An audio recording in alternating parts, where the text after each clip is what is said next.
नमस्कार। India debate में आप सबका स्वागत है। मैं हूं आशुतोष पाठक।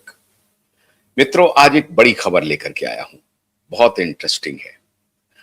जो बात आप सपने में भी नहीं सोच सकते हैं, वो खेल हो गया। सामने से लेकिन दिखेगा नहीं, लेकिन अंदर की कहानी वही है। एक बड़ी डील जैसी हो गई है। सामने से तो कोई नेता आके कहेगा नहीं कि साहब हमने डील कर लिया, लेकिन डील हो गई है। अब इस डील पर चर्चा करने के पहले पर्दा थोड़ा उठाते हैं, थोड़ी पर्दा को थोड़ा सा उठा देते हैं ताकि आपको बातें समझ में आ जाएगी। कल ममता बनर्जी ने ट्वीट किया है। उस ट्वीट को जरा मैं आपको पढ़ के सुनाता हूं। I am happy to announce, पूरे ट्वीट को थोड़ा ध्यान से सुनिए। I am happy to announce that our Mati Manus government has delivered on its promise to all its employees and pensioners, and to lakhs of teachers and non-teaching staff of our educational institutions, as well as employees, pensioners of our other grant in aid institutions like panchayats, municipal bodies, other local bodies, etc. They will start receiving, ध्यान से सुनिए ये अंतिम paragraph, they will start receiving their ROPA रोपा 2009 dearness allowance DA arrears from March 2026 onwards as per the modalities detailed out in the notification issued by our finance department. अब ये जो सुश्री मायावती जी का ट्वीट है, ममता बनर्जी का ट्वीट है, माफ कीजिएगा, ममता बनर्जी का जो ये ट्वीट है, ये ट्वीट बहुत कुछ कहता है। सिर्फ एक महीने पहले, मतलब मार्च का ही है, फरवरी का, ये 5 मार्च का है संभवतः, 6 फरवरी का है। 6 फरवरी का सुप्रीम कोर्ट का एक निर्णय है। सुप्रीम कोर्ट ने कहा कि 2008 से अभी तक जो डीए आपने बाकी रखा है राज्य के कर्मचारियों का, शिक्षकों का, शिक्षकेतर कर्मचारियों का और पंचायत से लेकर के सेक्रेटेरिएट तक का, जो कर्मचारियों का डीए आपने बकाया रखा है, उसे आप 25% तो फौरन निर्गत कर दीजिए। इसका आदेश था। इस आदेश की तामील करनी थी सुप्रीम कोर्ट की। अब टाइमिंग देखिए, फरवरी 2026 में सुप्रीम कोर्ट का आदेश आता है कि 25% डीए आपको देना है, और 15 मार्च 2026 को, और 15 मार्च 2026 को ही इलेक्शन कमीशन के डेट्स अनाउंस होते हैं। 23 अप्रैल और 29 अप्रैल को पश्चिम बंगाल में चुनाव के तारीखों की घोषणा होती है।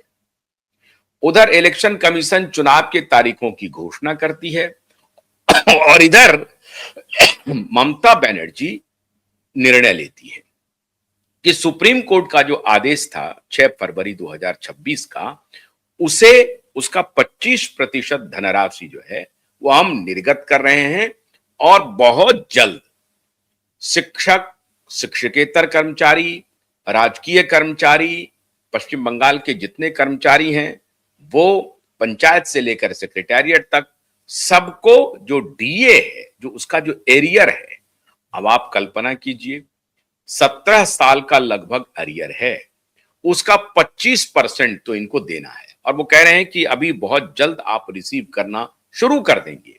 ये अनाउंसमेंट किया है मुख्यमंत्री ममता बनर्जी ने। अब यकायक उनके पास इसका मतलब खजाने में पैसे हैं। अगर आप 17 साल से डीए नहीं दे रहे थे, डीए पर कुंडली मार करके बैठे थे, तो इसका मतलब है कि आपके भी मन में यह चल रहा था कि यह मामला सुप्रीम कोर्ट जाएगा, और सुप्रीम कोर्ट में हम उस तरह से दलील देंगे नहीं। सरकार तो पहुंची होगी, पश्चिम बंगाल की सरकार पहुंची होगी सुप्रीम कोर्ट, और ऐसी दलील होगी जिसमें सुप्रीम कोर्ट गुस्से में होगी, और सुप्रीम कोर्ट फिर आदेश देगी कि भैया आप 25% जो है फौरन से पेशतर रिलीज कीजिए डीए। 17 साल से आप डीए क्यों नहीं दिए हैं, उनका पैसा क्यों बकाया रखा हुआ है। ये आदेश दिया। खैर, उसके बाद ममता बनर्जी ने कल ये घोषणा कर दी। पिछले कुछ दिनों से और कल ही कुछ संगठनों के सर्वेज आए हैं। उस सर्वेज में ममता बनर्जी चौथी बार वापस सत्ता में आती हुई दिखाई प्रतीत हो रही है और लैंडस्लाइड विक्ट्री हो रही है चौथी बार। ऐसा नहीं कि जोड़ तोड़ से आएंगी, जोड़ तोड़ की वहां पर कोई स्थिति है भी नहीं। किनके साथ जोड़ेगी, किनके साथ तोड़ेगी, क्योंकि कांग्रेस डेसिमेट हो गई है, पूरी तरह से खत्म हो चुकी है। कम्युनिस्ट गड्ढे में चली गई है। गड्ढे में मतलब अब धरती जो सतह है उसके नीचे चली गई है। वो तो पूरा सिंडिकेट ट्रांसफर कर गया ममता बनर्जी में।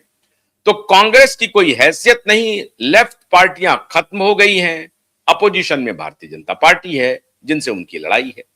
अब कल के एक आध दो जो सर्वे आए हैं, उस सर्वे में ममता बनर्जी को 150 से 170 सीट का अनुमान लगाया जा रहा है। यह आने वाला है। ये सर्वे कब आ रहे हैं? जिस दिन चुनाव के तारीखों की घोषणा होती है 15 मार्च को, उसी दिन ममता बनर्जी अपने लिए दो बड़ी घोषणा करती है अपने स्टेट के लिए। एक तो कर्मचारियों के लिए घोषणा करती है कि उनका डीए हम रिलीज कर रहे हैं और बहुत जल्द वो रिसीव करना शुरू कर देंगे। पैसा जो 17 साल का बकाया है उसका 25% देना शुरू कर देंगे। छोटा मोटा अमाउंट नहीं है, बड़ी उसकी मात्रा होगी। और उसके अलावा जो दूसरी घोषणा वो करते हैं, वो दोनों वोट बैंक को साध रहे हैं, हिंदू और मुसलमान दोनों को।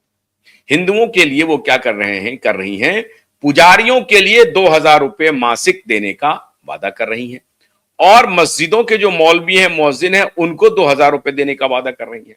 तो दोनों समुदाय को एक साथ खुश कर रही हैं।